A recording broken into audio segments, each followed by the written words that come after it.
Dulu tahun 60-an Betawi nih, sebelum listrik masuk desa, asal sore habis maghrib kita jalan masuk kampung, berasa banyak Islam tuh. Berumah sono anak muda lagi pada baca Yasin, belah sono yang sono lagi latihan barzanji, belah sono ibu-ibu pengempet ngapalin sifat 20. Dulu tuh masih rumah gelap, belum ada listrik ya. Anak muda lagi belajar huruf Al-Quran, alif dasa alif bawa alif dapan u a e u mim dasa mata dalapan talam dapan lu mata lu.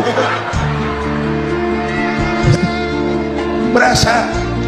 Nah, begitu masuk listrik, rumah pada terang, terjadi pergeseran nilai. Apa yang kita lihat? Televisi main gede-gedean. Ya, ya. Ngaku lu, ngaku. Suara Al-Quran sepi. Jangankan yang baca barzanji, yang apal sifat 20, yang baca Quran pun sepi. Ini pergeseran nilai. Dulu sosial kontrol tajam Pak, orang peduli sama lingkungan. Dulu, sekarang lu gue. Ya, ya. Dulu kalau ada anak gadis hamil di luar nikah, aib, malu selebar kampung. Sekarang makanan hari-hari. Terjadi pergeseran nilai. Nah, kita ingin pergeseran nilai itu yang positif, bukan yang negatif. Nah, supaya bisa kita harus punya filter. Ini kan abad entertain Pak, orang pandai membangun pencitraan sekarang ini. Karena rakyat kita, umat kita ini kan sekarang kayak daun kering Pak, gampang dikumpulin, susah diikat, berisik, gampang dibakar. Cepat heran, gampang kagum. Masyarakat mall, ibu-ibu nih coba asal ada mall baru, rame-rame aja berangkat. Belah sono buka, rame-rame dia ke sono, kagak belanja,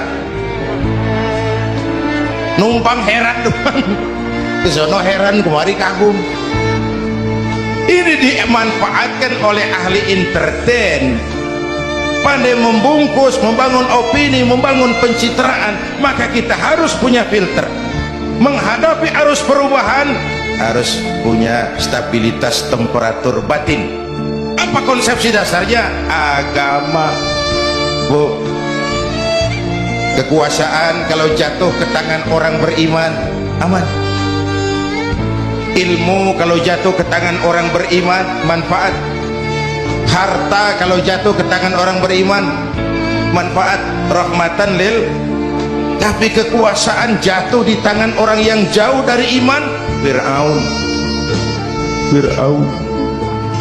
Fir'aun kan dulunya cuman raja Bang, cuman kelamaan jadi raja, nggak ada yang nandingin, akhirnya lupa daratan, ngaku jadi Tuhan. Ana rabbukumul a'la, aku Tuhanmu yang paling tinggi katanya. Dihadapi oleh Musa. Dulu mah adu sihir, sekarang kan adu konsep. Itu cuman beda versi aja. Dulu adu sihir, sekarang adu visi dan misi. Polanya sama, begitu orang tuh dikenal dari visi dan misinya. Akhirnya Fir'aun mengangkat diri jadi Tuhan, ditenggelamkan di Laut Merah. Begitu udah cengap-cengap napas sampai tenggorokan, baru amantu bi Rabbi Musa wa Harun. Aduh, kalau begini saya juga percaya sama Tuhannya Musa. Udah mau mati, malaikal maut gemas banget, dikedukin lumpur, dijubulin, mampus loh. Kemarin kemana, udah gini hari baru beriman.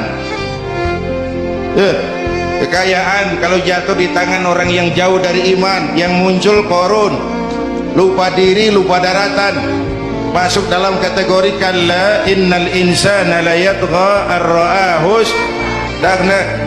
Maka dalam pada itu kita bersyukur Majelis Ulama memberikan fatwa yang berkenaan dengan perubahan-perubahan yang terjadi di tengah-tengah kita, supaya kita ini punya pagar, supaya kita punya benteng ada yang kita pegang. Dan yang memberikan fatwa juga Majelis Ulama, bukan seorang, majelis, lalu terdiri dari berbagai macam proses pertimbangan. Nggak sembari ngelamun di bawah pohon jambu tuh nyusun fatwa.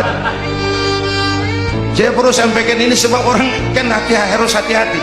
Memang ada hadis, barang siapa yang berijtihad lalu ijtihadnya benar, dapat 2 pahala.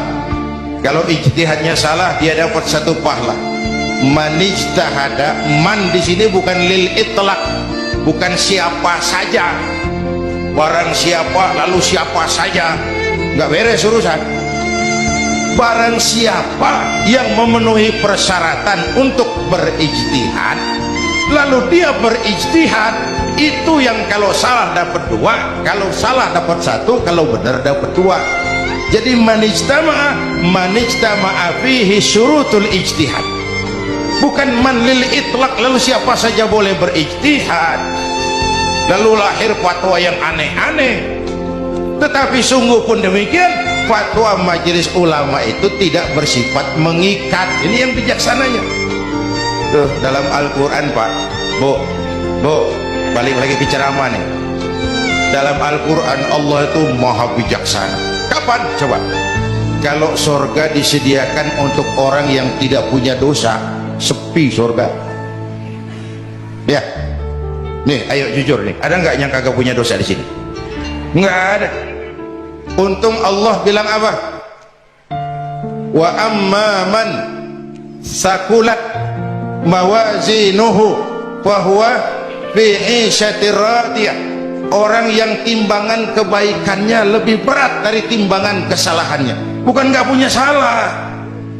Orang yang timbangan kebajikannya lebih berat dari dosanya. Bukan nggak punya dosa. Ya. Tapi lebih berat, kan itu yang kita harapin.